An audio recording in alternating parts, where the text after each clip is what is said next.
Good evening বন্ধুসকল, আপোনালোক সকলোলৈকে জেকে NCERT সলিউশ্যনলৈ স্বাগতম জনাইছোঁ। মই আজি আৰম্ভ কৰিছোঁ ক্লাছ 9ৰ মেথছৰ অনুশীলনী 1.3 ইন্ট্ৰডাকশ্যন ভিডিঅ'টো। কাৰণ 1.3 যিমানখিনি কুৱেশ্যন আছে সেই কুৱেশ্যনখিনি সলভ কৰিব লগা হ'লে মোৰ এই ভিডিঅ'টো আপোনালোকে চাব লাগিব। আৰু বাস্তৱ সংখ্যাৰ যিটো দশমিক বিস্তৃতি, সেই দশমিক বিস্তৃতিৰ ধৰণবিলাক আপোনালোকে বুজি পাব লাগিব। কাৰণ বাস্তৱ সংখ্যাবোৰক যেতিয়া নেকি আমি দশমিকত প্ৰকাশ কৰিম তেতিয়া বিভিন্ন ধৰণত আমি পোৱা যায়। গতিকে সেই ধৰণবিলাক আপোনালোকে ভালকৈ জানিব লাগিব। গতিকে ধৰণবিলাকনো কি কি আপোনালোকে চাই লওক। প্ৰথমটো যিটো ধৰণ আপোনালোকে চাওক, ইয়াতে মই প্ৰথমতে কৈছোঁ যে যিটো প্ৰথম ধৰণ সেইটো হৈছে পৰিসমাপ্ত দশমিক বিস্তৃতি। তাৰ মানে আপোনালোকে নিশ্চয় বুজি পাইছে যে সমাপ্ত হয়। ইয়াত কেইটামান নিৰ্দিষ্ট ধাপৰ পিছত ভাগশেষ শূন্য হয়। এতিয়া ইয়াত কেইটামান নিৰ্দিষ্ট ধাপৰ পিছত ভাগশেষ শূন্য হয়। তাৰ মানে এই দশমিক বিস্তৃতিত যেতিয়া নেকি আমি এটা বাস্তৱ সংখ্যাক দশমিকত প্ৰকাশ কৰিম তেতিয়া যেতিয়া নেকি আমি সেই হৰণটো কৰিম, সেই হৰণটোত কেইটামান ধাপ যোৱাৰ পিছতেই ভাগশেষটো শূন্য ওলায়। মই এটা আপোনালোকক উদাহৰণ দি ইয়াতে দেখাই দি আছোঁ, আপোনালোকে চাই লওক। পৰিসমাপ্ত যিটো সেইটো আপোনালোকে চাই লওক। ধৰক মই ধৰিছোঁ এটা সংখ্যা যে 7/8। এইটোক আমি বাস্তৱ সংখ্যাত যদি প্ৰকাশ কৰিব লগা হয়, দশমিকত যদি প্ৰকাশ কৰিব লগা হয় তেতিয়াহ'লে আমি ইয়াক হৰণ কৰিব লাগিব। হৰণটো এনেকৈ কৰিব লাগিব। 7ক আমি হৰণ কৰিব লাগিব 8। 7ক কেতিয়াও হৰণ নাযায়, গতিকে প্ৰথমে দশমিক এটা দি ল'ব লাগিব। 0 হ'ল, 70 হ'ল, গতিকে 8 × 7 = 64 থাকিল 6। দশমিকৰ পৰা 0 এটা আহিল, এবাৰ গ'ল 8 × 7 = 56।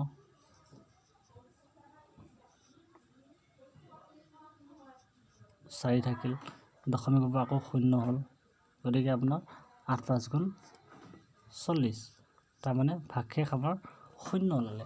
গতিকে এটা আপোনালোকে বুজি পাইছে যেতিয়া হৰণটো আমি যেতিয়া কৰি গৈছোঁ তেতিয়া আমি কি কি পালোঁ? 0.875। তাৰমানে এইখিনিতে এই হৰণটো সমাপ্ত হৈছে। গতিকে এনেকুৱা যিবোৰ নেকি দশমিক বিস্তৃতি সেইবোৰকে কোৱা হয় পৰিসমাপ্ত দশমিক বিস্তৃতি।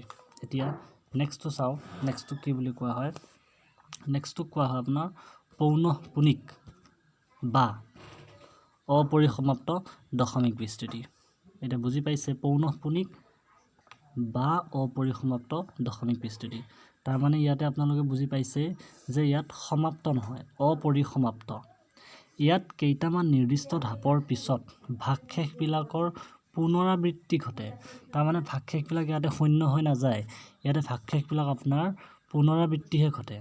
তাৰমানে পুনৰাবৃত্তি বুজি পাইছে, ৰিপিট হৈ গৈ থাকে, ভাগশেষবোৰ সদায় ৰিপিট হয়। মই এটা উদাহৰণ দি আপোনালোকক বুজাই দিলে সোনকালে বুজি পাব। চাওক, মই এটা বাস্তৱ সংখ্যা ধৰি লৈছোঁ 10/3। এতিয়া চাওক, 10ক হৰণ কৰোঁ 3-এ, দশমিকত প্ৰকাশ কৰিব লগা হ'লে 3-এ মই হৰণ কৰোঁ, কিমান গ'ল? 3 × 3 = 9। বাকী থাকিল 1, দশমিক দিলোঁ 0 হ'ল, আকৌ 3 × 3 = 9 গ'ল। বুজি পাইছে? 1 বাকী থাকিল, 0 এটা আমি অট'মেটিক ল'ব পাৰোঁ, 3 × 3 = 9। তাৰমানে এইটো 3 গৈয়ে থাকিব। 3টো কি হৈছে? ইয়াতে ৰিপিট হৈছে, মানে পুনৰাবৃত্তি হৈছে। তাৰমানে ইয়াতে যিটো নেকি আপোনাৰ ভাগশেষ 1টো যিটো, এই 1 ভাগশেষটো সদায় ইয়াতে কি হৈ গৈ আছে? ৰিপিট হৈ গৈ আছে। সেইকাৰণে ইয়াক কোৱা হয় যে অপৰিসমাপ্ত বা পৌনঃপুনিক দশমিক বিস্তৃতি। ঠিক আছে। নেক্সট 3 নম্বৰ যিটো আহিল, 3 নম্বৰটো হৈছে আপোনাৰ অবিৰত অপুনৰাৱৰ্তিত দশমিক বিস্তৃতি। এতিয়া চাওক, ইয়াৰ আগতে মই আপোনালোকক দুটা কথা ক'ব বিচাৰিছোঁ। 1 আৰু 2 এই যি দুইটা, এই দুইটা সদায় পৰিমেয় সংখ্যাৰ ক্ষেত্ৰত পোৱা যায়। যিবোৰ নেকি পৰিমেয় সংখ্যা, সেই পৰিমেয় সংখ্যাবিলাকৰ দশমিক বিস্তৃতি সদায় পৰিসমাপ্ত হ'ব নাইবা পৌনঃপুনিক বা অপৰিসমাপ্ত হ'ব। কিন্তু এই যিটো 3 নম্বৰ দেখিছে, এই 3 নম্বৰটো সদায় অপৰিমেয় সংখ্যাৰ ক্ষেত্ৰতহে প্ৰযোজ্য। ইয়াত যিটো দশমিক বিস্তৃতি, সেই দশমিক বিস্তৃতিটোক কোৱা হয় অবিৰত অপুনৰাৱৰ্তিত দশমিক বিস্তৃতি। নিশ্চয় আপোনালোকে বুজি পাইছে। তাৰমানে ইয়াতে কি হয়, ভাগশেষ শূন্যও নহয় কেতিয়াও, আৰু কেতিয়াও ভাগশেষ পুনৰাবৃত্তিও নঘটে। তাৰমানে ভাগশেষবিলাক কেতিয়াও ৰিপিটো নহয়। মই দুটা আপোনালোকক উদাহৰণ দি দিওঁ, চাব। দুটা মই অপৰিমেয় সংখ্যা উদাহৰণ দিম। আপোনালোকে পেজ নম্বৰ 35 পাব। চাব, √2 এটা অপৰিমেয় সংখ্যা। আপোনালোকে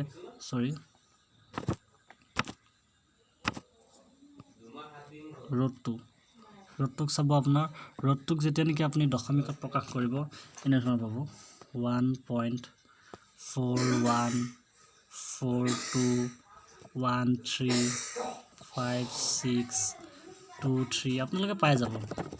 আপোনালোকে 35 পেজ নম্বৰ 35ত চাই লওক, এনেকৈ পাব। ইয়াতে দেখিছে নহয়, ৰিপিট হোৱা নাই। ইয়াতে কোনো এটা সংখ্যাই ৰিপিট হোৱা নাই।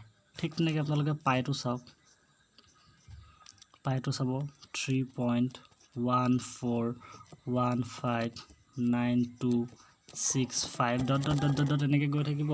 পাইটোতো আপোনালোকে এনেকুৱাই পাব। গতিকে আপোনালোকে ভালকৈ মন কৰক, এই অপৰিমেয় সংখ্যাৰ ক্ষেত্ৰত কেতিয়াও ভাগশেষ শূন্যও নহয়, আৰু ভাগশেষ কেতিয়াও পুনৰাবৃত্তিও নঘটে। ঠিক আছে। আৰু এটা আপোনালোকৰ কনফিউজন দূৰ কৰি দিওঁ। পাই মানে আমি যে লিখোঁ পাই ইজ ইকুৱেল 22/7।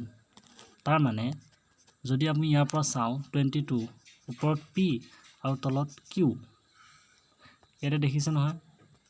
আৰু এইফালৰ পৰা যদি চাওঁ পাইটো পৰিমেয় যেন লাগে, কিন্তু আপোনালোকে ভালকৈ পেজ নম্বৰ 35ত ভালকৈ পঢ়ি চাব যে আমি যে 22/7 পাইৰ মান, সেইটো জাষ্ট আমি এটা ধৰি লোৱা মান, জাষ্ট এটা মোটামুটিকৈ প্ৰায় ধৰি লোৱা মানহে।